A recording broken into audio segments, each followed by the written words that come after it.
Salam sejahtera untuk kita semua. Berkat Allah yang Maha Kuasa senantiasa menyertai kita.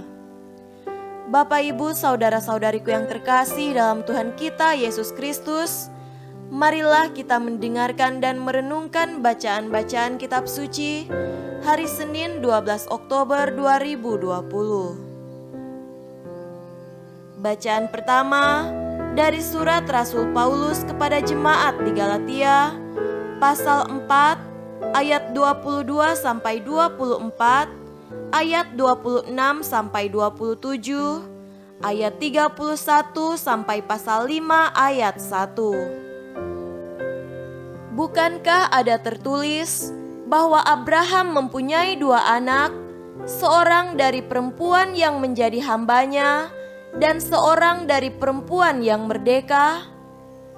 Tetapi anak dari perempuan yang menjadi hambanya itu diperanakan menurut daging, dan anak dari perempuan yang merdeka itu oleh karena janji.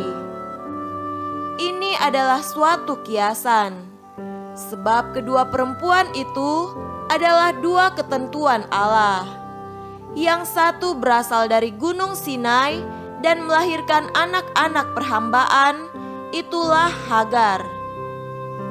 Tetapi Yerusalem surgawi adalah perempuan yang merdeka, dan ialah ibu kita.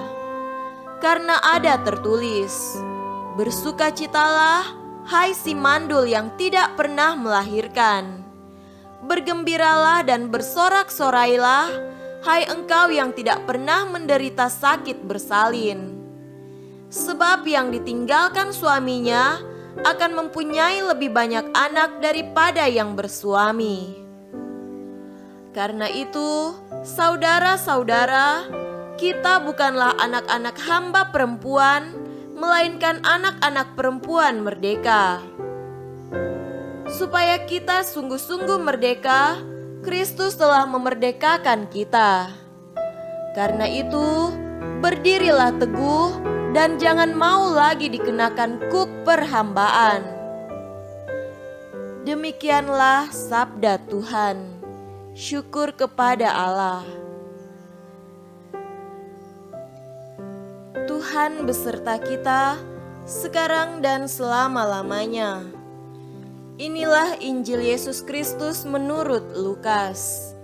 Dimuliakanlah Tuhan.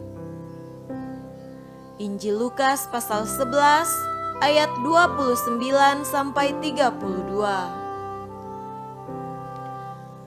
Ketika orang banyak mengerumuninya, berkatalah Yesus, "Angkatan ini adalah angkatan yang jahat. Mereka menghendaki suatu tanda, tetapi kepada mereka tidak akan diberikan tanda selain tanda Nabi Yunus. Sebab seperti Yunus menjadi tanda untuk orang-orang Niniwe, demikian pula lah Anak Manusia akan menjadi tanda untuk angkatan ini. Pada waktu penghakiman, ratu dari selatan itu akan bangkit bersama orang dari angkatan ini, dan ia akan menghukum mereka. Sebab ratu ini datang dari ujung bumi untuk mendengarkan hikmat Salomo, dan sesungguhnya yang ada di sini lebih daripada Salomo. Pada waktu penghakiman, orang-orang Niniwe akan bangkit bersama angkatan ini, dan mereka akan menghukumnya. Sebab orang-orang Niniwe itu bertobat waktu mereka mendengarkan pemberitaan Yunus, dan sesungguhnya yang ada di sini lebih daripada Yunus." Demikianlah Injil Tuhan. Terpujilah Kristus. Saudara-saudariku yang terkasih dalam Tuhan kita Yesus Kristus, tema renungan kita pada hari ini adalah tanda kehidupan. Injil hari ini berbicara tentang tanda. Agaknya orang yang datang kepada Yesus meminta kepadanya sebuah tanda. Akan tetapi Yesus justru menolak untuk memberikan tanda sesuai harapan dan keinginan mereka. Yesus justru menunjuk dua tanda yang sudah lama ada. Tanda pertama yang ditunjuk Yesus adalah tanda Nabi Yunus. Yunus adalah orang yang ditunjuk Tuhan yang mengingatkan manusia pada zaman itu tentang pentingnya pertobatan hati. Undangan Tuhan itu dipahami dan kemudian dilaksanakan orang Niniwe. Mereka akhirnya bertobat. Saudaraku terkasih, tanda yang kedua yang ditunjukkan Yesus adalah dirinya sendiri. Yesus menunjuk dirinya sebagai tanda bagi sebuah angkatan zaman ini yang menurut Yesus sebuah angkatan yang jahat dibandingkan dengan angkatan orang Niniwe zaman dulu. Mengapa jahat?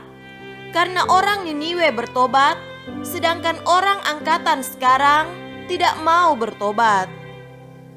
Bagi kita, Yesus adalah tanda dari Allah, sebuah ajakan dan undangan untuk memperbaharui hidup kita. Semoga kehadiran Yesus menjadi sebuah undangan bagi kita untuk memperbaiki hidup kita agar kita semakin dekat dengan Tuhan dan berbuat kasih kepada sesama. Maka belajarlah untuk peka melihat tanda-tanda kehadiran Yesus di tengah-tengah kita. Ia bisa hadir dalam rupa orang yang memberi kita hadiah, dukungan, senyum, pengampunan, pertolongan, solusi dan kelegaan. Tapi Yesus pun bisa hadir dalam rupa mereka yang meminta hal yang sama dari kita. Hal-hal yang kita terima itu seperti memberi hadiah, dukungan, senyum, pengampunan, pertolongan, solusi dan kelegaan bagi sesama yang membutuhkannya.